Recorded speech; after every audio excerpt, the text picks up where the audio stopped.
여기 1번에 보면 원인된 법률 관계가 있더라도 대리권의 수권행위가 없으면 대리권이 성립하지 않는다. 이 말은 무슨 얘기냐면 보세요. 이 A가 영업을 뛰다가 몸이 좀 다쳤어요. 그래가지고 팔을 다쳤는데 야, 너 그러면 지금 팔을 다쳐서 영업을 못 뛰니까 너 그럼 그 사이에 경비라도 좀 서고 있어라고 경비를 잠깐 맡겼죠. 그러면 수권행위, 영업에 대한 수권행위가 없어진 거네. 하지만 고용관계는 유지되는 거 아닙니까? 그죠? 그러니까 원인된 법률관계, 계속 고용이 되어 있더라도 수권행위가 없으면 대리권이, 영업에 대한 대리권이 성립하지 않죠. 자, 그런데 보세요. 임의 대리권은 그 원인이 되는 기초적 내부관계, 아까 원인된 법률관계랑 기초적 내부관계랑 같은 거예요. 종료되면 소멸돼. 자, 근데 이 몸이 다친 게 아니라 그냥 요 사장이 A를 고용관계를 어떻게 이제 얘를 고용해서 얘를 잘랐어요. 그러면 어떻게 되는 거야? 그러면 이제 영업사원도 더 이상 아닌 거잖아. 그러니까 요 기초적 내부관계가 종료되면 요 대리권도 그냥 같이 소멸하는 거죠. 그래서 특히 원인된 법률 관계가 위임 계약인 경우에는 본인은 위임 계약을 일방적으로 해지할 수 있다. 자, 요거는 그냥 참고로 알아두세요. 요 대리 있죠, 대리.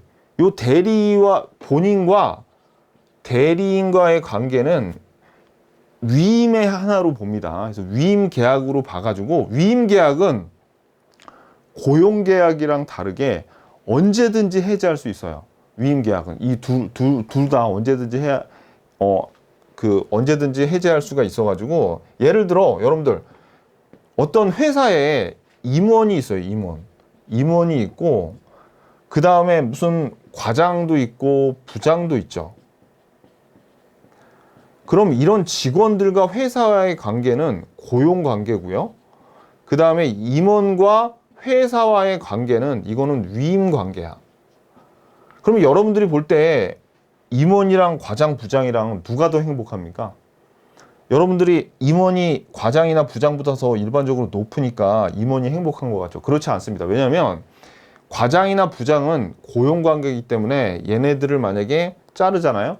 그러면 뭐 노사 관계라던가 그런 거에 문제가 생겨. 그래서 고용 관계에서는 함부로 이 사람들을 어떻게 해직시킬 수가 없어요. 그런데 위임 계약은 여기 나왔듯이 일방적으로 한쪽이 해지할 수 있어가지고 임원들은 언제든지 자를 수 있습니다. 그래가지고 임원들이 이 일반적인 직장인들보다 더 불안해해요. 나 회사에서 잘리면 어떡하지?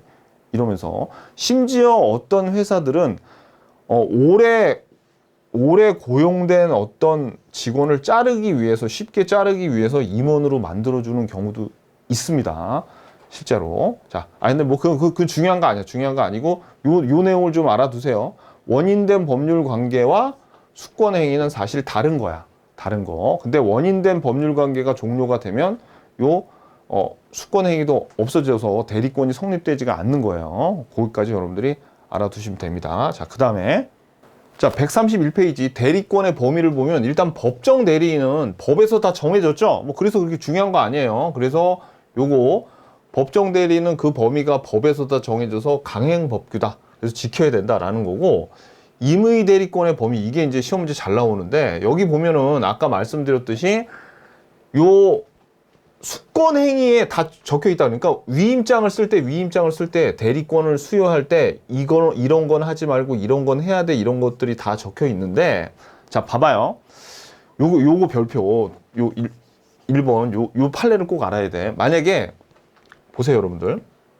여기 건물이 있는데 A라는 사람이 B한테, 그러니까 A가 본인이고 B가 대리인이에요. 얘한테 내 건물 좀 팔아줘. 매매 계약을 체결해줘 라고 대리권을 수여했어. 밑줄. 대리권을 수여해가지고 이 B가 C한테 요거를 팔았어. 그럼 얘는 이제 상대방이죠. 상대방. 그랬을 때 이때 이 대리인은 특별한 사정이 없는 자, 밑줄. 매매 계약에서 약정에 따라 자, 밑줄. 중도금이나 잔금 수령. 중도금 동그라미 잔금 수령할 수 있고 그 다음에 매매 대금 지급 기일을 연기해 줄 권한을 다 갖고 있대. 만약에 이 A가 B한테 야, 너 요 건물 좀 팔아와 라고 매매 계약 매매 계약을 체결하는 대리권을 주면 이 대리인의 권한은 요 상대방으로부터 중도금이나 잔금도 수령할 수 있고요. 그 다음에 지급 기일을 좀 연기해 줄 수 있는 그런 권한까지 다 갖고 있어요. 자, 이게 왜 중요하냐면 이겁니다. 예를 들어 요 건물이 5억짜리예요. 5억짜리인데 이 C가 매매 계약을 체결하고 요 잔금 5억을 대리인한테 줬어. 근데 대리인이 이 5억을 받고 도망을 갔다고 쳐봐요. A한테 5억을 안 주고. 그랬을 때 본인이 C한테 야, 너 왜 5억을 대리인한테 줘 임마. 나한테 줘야지. 5억 내놔. 라고 하면 C가 어떻게 얘기할 수 있습니까? C가 이렇게 야 임마, B는 너의 매매 계약을 체결한 대리인이지. 이 대리권에는 중도금과 잔금을 수령할 권한이 있잖아. 그러니까 내가 5억 줬어 임마. 이거 뭐 어쩌라고. 이렇게 얘기하면 어떻게? A가 C한테 5억을 다시 달라고 그럴 게 아니라 이 도망간 대리인 B를 찾아서 5억을 받아내야 된다는 그런 내용입니다. 요거 시험에 엄청 잘 나와요. 이거 이번 시간에 배우는 내용 중에 출제 빈도가 제일 높은 것 중에 하나가 요겁니다. 그래서 중도금이나 잔금을 수령할 권한도 있고 지급기일을 연장해 줄 권한도 갖고 있다. 자, 그런데 요거하고 좀 대비돼서 대리권의 범위에 속하지 않는 경우, 이것도 시험에 잘 나오는데, 자, 요것도 밑줄.